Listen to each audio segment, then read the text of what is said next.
ত্রিপুরা রাজবংশের অন্যতম ধর্মীয় উৎসব হল কের পূজা। শ্রাবণ মাসের শুক্লা পঞ্চমীতে খার্চি পুজো সম্পন্ন হওয়ার ঠিক 7 দিন পর অনুষ্ঠিত হয় কের পুজো।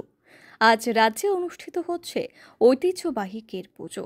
সমস্ত প্রথা মেনে রাজধানীর উজ্জয়ন্ত প্রাসাদে শনিবার অনুষ্ঠিত হচ্ছে জনজাতিদের অন্যতম প্রধান উৎসব কের পুজো। তবে শুধুমাত্র ত্রিপুরার রাজবাড়িতেই এই পুজো সীমাবদ্ধ নয়।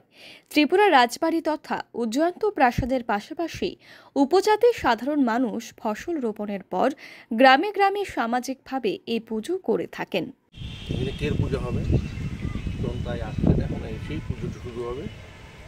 খার্চি 7 দিন পরে কের পুজো হয়, শনি মঙ্গলবার দেখে হয়। আজকে কের পুজোটা পড়েছে। আজকে কের পুজো আছে, আবার সন্ধ্যেবেলা অমাবস্যার নিশি পুজো আছে দুর্গাবাড়িতে।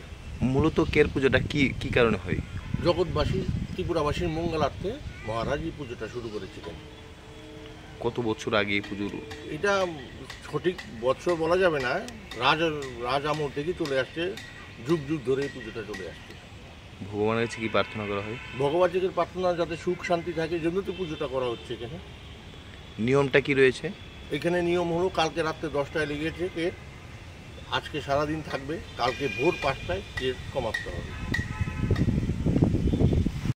Bureau report, PV north east.